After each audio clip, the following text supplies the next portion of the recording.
مکہ مکرمہ، مدینہ منورہ، ان کو حرمین کہتے ہیں۔ حرمین میں جانے کا ہر شخص کو طبعی اور دلی شوق ہوتا ہے، اس لیے کہ وہاں اللہ تبارک و تعالیٰ کا گھر ہے۔ اللہ تبارک و تعالیٰ جس کے متعلق یہ فرما رہے ہیں ان اول بیت وضع للناس للذی ببکۃ مبارکا وہدی للعالمین، تو زمین کے ایک ٹکڑے کی نسبت اللہ نے اپنی طرف فرمائی ہے۔ زمین میں سب سے پہلے اللہ فرماتے ہیں ہم نے اس گھر کو بنایا، تو گویا اللہ کے گھر کی طرف نسبت اس ٹکڑے کو حاصل ہے، اس لیے ہر شخص کی طبعی خواہش اور دلی لگاؤ اور شوق ہوتا ہے کہ میں اللہ کا گھر دیکھوں۔ پھر اللہ تعالیٰ نے وہاں فرمایا کہ فیہ آیات بینات مقام ابراہیم، وہاں کچھ نشانیاں ایسی ہیں کہ ان کو دیکھنے کو بھی انسان کا دل چاہتا ہے۔ ان میں حجر اسود ہے، جنت سے آیا ہوا پتھر ہے، اور اسی طرح مقام ابراہیم ہے جس پر ابراہیم علیہ السلام کھڑے ہو کر بیت اللہ کی تعمیر کیا کرتے تھے۔ اور وہاں جو اللہ کا گھر ہے، بہت ساری عبادات انسان اس کی طرف منہ کر کے کرتا ہے۔ جہاں کہیں کا مسلمان بھی ہو، جہاں بھی رہ رہا ہو، اس کی طرف چونکہ منہ کر کے نماز پڑھتا ہے، خاص طور پہ نماز ادا کرتا ہے اور باقی عبادات بھی بعض کرتا ہے، تو انسان کو طبعی طور پہ لگاؤ ہوتا ہے کہ جس کی طرف میں منہ کر کے نماز پڑھ رہا ہوں تو وہ میں دیکھوں۔ اور پھر اللہ تبارک و تعالیٰ نے ان جگہوں کو حرم فرمایا ہے، یعنی حرم کا معنی یہ ہے کہ بہت ساری احترام اور عزت، اور اس جگہ کا جو باقی جگہوں کا احترام نہیں ہے، اس کا عزت اور احترام اور آداب اس کے بہت زیادہ ہیں، اللہ نے ان کے رکھے ہیں۔ اور اس کے بارے میں اللہ تعالیٰ یہ بھی فرما رہے ہیں وَمَن دَخَلَهُ كَانَ آمِنًا، جو شخص وہاں داخل ہو جاتا ہے وہ امن والا ہو جاتا ہے۔ اور بھی بہت سارے اس کے احکام ہیں، اس کی عظمتیں ہیں، اس کی بلندیاں ہیں، اس کی رفعتیں ہیں۔ اور پھر وہ شہر ایسا ہے کہ قرآن کریم میں اللہ نے اس کی قسم کھائی ہے لا اقسم بہذا البلد وانت حل بہذا البلد۔ اور پھر عبادات میں سے اہم ترین عبادت حج ہے، عمرہ ہے، وہ بھی وہاں جا کے ہی ادا ہو سکتا ہے، ان جگہوں کے ساتھ اس کا تعلق ہے، وہاں جا کر ہی اس کو ادا کیا جا سکتا ہے، اور انسان وہاں جائے گا تو یہ عبادات وہاں جا کر ادا ہوں گی، اس کے علاوہ عبادات ادا نہیں ہو سکتی۔ اور پھر ان جگہوں میں جب انسان پہنچ کر کوئی عبادت کرتا ہے، باقی زمین کے کسی حصے میں بھی عبادت کرے اللہ تبارک و تعالیٰ اجر و ثواب عطا فرماتے ہیں، لیکن اگر وہاں کوئی عبادت کرے گا، نماز پڑھے گا یا کوئی اور ذکر کرے گا، کسی بھی طرح کی کوئی عبادت کرے گا، وہاں اجر بہت زیادہ بڑھ جاتا ہے۔ اللہ تبارک و تعالیٰ وہاں اس جگہ کی برکت سے اجر بہت زیادہ بڑھا دیتے ہیں، کئی گنا بڑھا دیتے ہیں۔ اور پھر ان جگہوں کا اللہ تبارک و تعالیٰ نے قرآن کریم میں مختلف انداز سے تذکرہ بھی فرمایا ہے، اور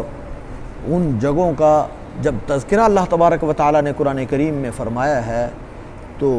اس کی وجہ سے بھی انسان کو شوق پیدا ہو جاتا ہے کہ وہ جگہ کون سی ہے جس کا اللہ نے قرآن کریم میں تذکرہ فرمایا ہے۔ اور پھر بہت ساری وہاں ایسی جگہیں ہیں کہ وہاں دعاؤں کی قبولیت بہت زیادہ ہوتی ہے، مثلا ملتزم ہے، وہاں اللہ کے سامنے جو مانگے اللہ تبارک و تعالیٰ عطا فرماتے ہیں۔ اور بیت اللہ کا دروازہ ہے، حتیم ہے، مطاف ہے جہاں طواف کیا جاتا ہے، اور اسی طرح ریاض الجنہ ہے، مسجد حرام ہے، مسجد نبوی شریف ہے۔ یہ جگہیں ایسی ہیں کہ یہاں اللہ تبارک و تعالیٰ دعاؤں کو قبول فرماتے ہیں، اس لیے بھی انسان کو شوق ہوتا ہے، دلی لگاؤ ہوتا ہے، یہ انسان کی خواہش ہوتی ہے کہ میں اللہ کے گھر میں پہنچوں۔ اور اسی طرح وہاں دونوں جگہوں میں مکہ مکرمہ ہے، مدینہ منورہ ہے، وہاں اللہ تبارک و تعالیٰ نے قرآن کریم نازل کیا ہے، اور قرآن کریم کی بہت ساری آیتیں وہاں نازل ہوئی ہیں، اور اللہ کے رسول صلی اللہ علیہ وسلم کی بہت ساری احادیث ہیں۔ تو قرآن کریم کے آیات میں بھی اشارہ ہے اور احادیث میں بھی ان جگہ کا ذکر ہے، تو بعض آیات اور بعض احادیث اگر وہاں انسان ان جگہوں کو جا کر دیکھ لے، اس کو دیکھنے کے بعد ان کے سمجھنے میں بصیرت پیدا ہو جاتی ہے، بہت زیادہ ذوق و شوق پیدا ہو جاتا ہے۔ دین اللہ تبارک و تعالیٰ نے ابتدا وہاں سے فرمائی۔ اللہ کے رسول صلی اللہ علیہ وسلم کا بچپن مکہ میں گزرا، آپ کی جوانی مکہ میں گزری، اور وہاں ابتدائی حالات دین کے پیش کرنے کے، اسلام کو عقائد عالم صلی اللہ علیہ وسلم نے پیش فرمایا، وہاں جو مشکلات آئیں، وہاں جو الجھنیں پیش آئیں، مشرکین کے ساتھ جو معاملات ہوئے، اللہ کے رسول نے جو کچھ کیا، یہ سارا ان جگہوں کے ساتھ وابستہ ہے۔ اور پھر مدینہ منورہ میں اللہ کے رسول صلی اللہ علیہ وسلم تشریف لے گئے اور وہاں دین کے احکام صحابہ کو سکھلائے، وہاں رہ کر جن جگہوں میں رہ کر اللہ کے رسول صلی اللہ علیہ وسلم نے یہ تعلیمات دیں، یہ دین کے احکام ارشاد فرمائے، جن جن جگہوں میں عقائد عالم صلی اللہ علیہ وسلم بیٹھے، تشریف رکھے، تو ان ساری جگہوں کو دیکھنے کا انسان کو طبعی لگاؤ اور دلی لگاؤ ہے، شوق ہے۔ اور پھر سب سے بڑھ کر یہ بھی کہ اللہ کے رسول صلی اللہ علیہ وسلم اب بھی وہاں آرام فرما رہے ہیں۔ اللہ کے رسول صلی اللہ علیہ وسلم نے فرمایا، جو شخص کہیں سے بھی مجھ پر درود بھیجے، فرشتے یہاں تک پہنچاتے ہیں، اور اگر کوئی شخص یہاں آ کر مجھ پر درود پڑھے تو میں خود سنتا ہوں اور خود اس کا جواب دیتا ہوں۔ تو دیکھیے یہ کیسے عقائد عالم صلی اللہ علیہ وسلم کی صحبت میسر ہو۔ اور آپ نے فرمایا، جو میری قبر کی زیارت کرے گویا اس نے میری ہی زیارت کی ہے۔ تو یہ کتنی بڑی فضیلت ہے، اللہ کے رسول صلی اللہ علیہ وسلم کی صحبت میسر آئے، آپ صلی اللہ علیہ وسلم کی قبر کی زیارت ہو، پھر صحابہ کرام، ازواج مطہرات، اہل بیت اور تمام وہاں آرام، بہت سارے صحابہ کرام وہاں جنت البقیع میں، اور حضرت ابوبکر صدیق اور حضرت عمر فاروق رسول اللہ صلی اللہ علیہ وسلم کے ساتھ آرام فرمائیں۔